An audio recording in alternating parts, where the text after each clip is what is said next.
Evening, folks. So, seems to be another black mark against boxing at the moment. I watched the George Kambosos Maxi Hughes fight this morning. I didn't watch it live, I watched it this morning. And yeah, I'm fucking speechless. Again, this happens every time. Boxing is becoming a fucking joke, and it has been for a while.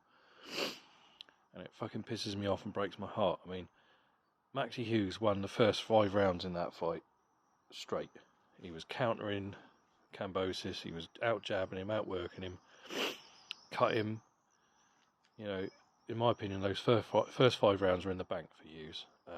Kambosos looked slow, he looked plodding. He just did not impress me at all.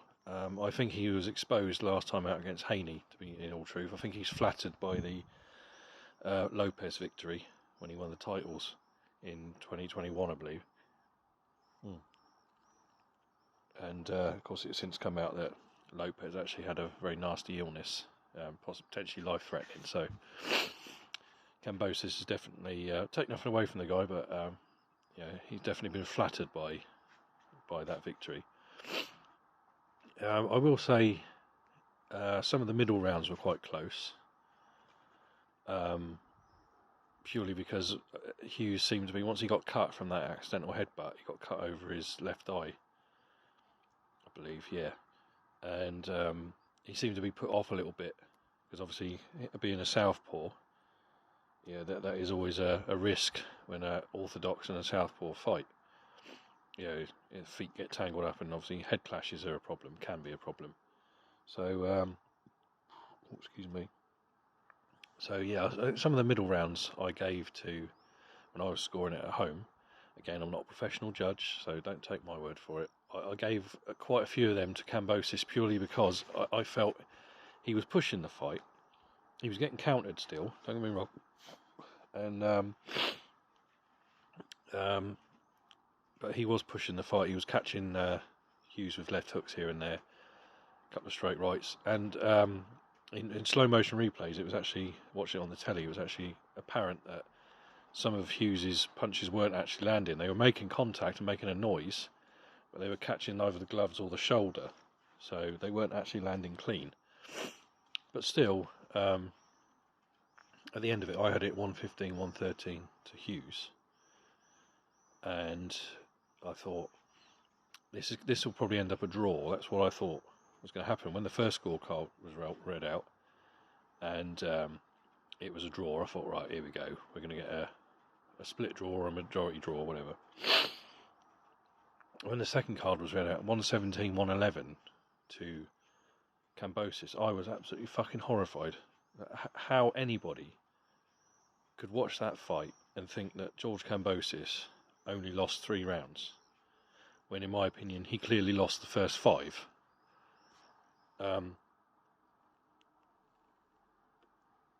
That absolutely baffled me. It really did. And it just fucking stinks. This sport that I love and I've been in love with for 33 years, it actually makes you feel sick watching a fight like that. I mean, when the verdict was read out, and 115, 113, I think the last card was to Kambosos. Yeah, okay, like I say, I had a lot of the middle rounds I gave to Kambosos because there were certain rounds where not a lot was really happening. They were both trying to box, and Kambosos is not a boxer. He's a brawler and a fighter, and he's better when he's brawling and fight, trying to push it. But he wasn't. He was trying to box, which confused me because that's not his game. I mean, he should have learnt that when he was completely dominated by Devin Haney last year in 2 fights.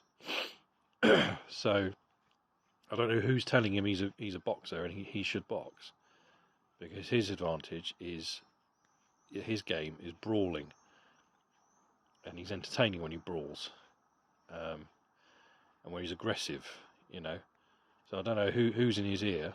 Even his trainer at one point, between rounds at one point, was saying to him, don't just fucking stand there looking at him. You've got to fight this guy. And there were periods of that he was just standing there looking, and then Hughes was just cracking him with a straight left, or bringing up that left uppercut to the body, which was very effective. Yeah, so I don't really know what to make of that. I mean, I can't really make a case for Kambosos winning the fucking thing. I would have, if you put a gun to my head, like I say, I'd Hughes a point up, maybe a few points up, possibly. I mean, I'll have to watch it back. I tend to do that a couple of days after. I'll watch it back, usually with the commentary off, because the commentary was diabolical on the Sky feed with Chris Algieri, Jamal Herring, and Christina Poncha. They're dreadful. They are dreadful. They tend to, they tend to like at one point everything Kambosos threw, they were like, oh, good straight right from Kambosos there, and then at one point Maxi Hughes landed a perfect straight left to the chin, and they were all too busy talking about other shit that wasn't even involved in the fight. And I thought, see, this is bullshit.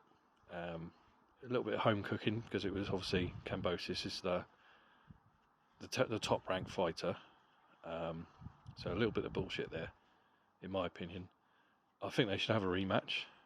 I think that should be scheduled immediately, because but stuff like this keeps happening too often in this sport, and it's driving people away.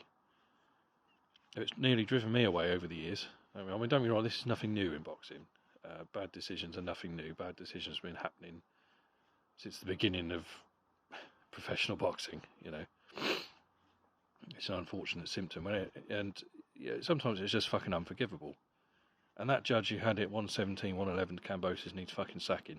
There's something not fucking right there. Absolute bullshit. Still, Tuesday we've got Stephen Fulton defending his WBC and WBO super bantamweight titles against Inoue. I'm really looking forward to that fight. That's got a bit spicy the past few days. I saw it a couple of days ago. His Fulton's trainer, Wahid Rahim, I think I've said his name right, I've probably ballsed it up. I do apologise. Basically saying that he's concerned, he was thinking about pulling the fight. He's concerned about Fulton's safety, because he believes that there's something up with. Basically, he's trying to say that Inoue loads his gloves, which I've never heard that before from anybody else. I really can't. He's a hard puncher, don't get me wrong. And even Fulton, I watched the press conference and I could see Fulton, he looked absolutely confused. He was sort of looking around like, what the fuck's going on here? So I don't know if this is a fucking mind games to try and unsettle the Inoue camp and put ideas in people's heads and wind up, basically. However, as anything on the internet, all I've seen since then is, oh yeah, he's a cheater and all this, and I know where there's photographs, evidence. All the conspiracy theorists come out, and don't get me wrong, I like a good conspiracy. I like to think of myself as, I don't think of myself as a conspiracy theorist. I'm a critical thinker, which is a posh way of saying conspiracy theorist, possibly.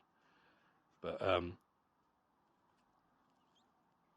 I don't think there's anything to it. I think it's just a lot of mind games and dick waving, basically. So, but yeah, the internet's had a field day with it, so we'll see. But I'm really looking forward to that fight. And of course, next Saturday, the big one, Errol Spence Jr., Terence Crawford, undisputed welterweight title. I'm really looking forward to this one. As I said before in a previous video, I'm just pray it lives up to the hype, and it doesn't turn into a De La Hoya Trinidad or a Mayweather Pacquiao, where you wait for this big fight, this big unification, this big deal, the top two guys in the welterweight division, and then it just turns into a fucking damp squib. So I've got my fingers crossed it's going to be a good scrap. But yeah, I'm really looking forward to that one. So hopefully those fights will help take the bad taste of this past weekend's festivities out. This is what we need. We need two good fights, two decent fights, and right decisions if necessary. No bullshit, no controversy, no shite, because we need it as boxing fans. Right, folks, you take care. Hope you have a good week, and I'll speak to you soon.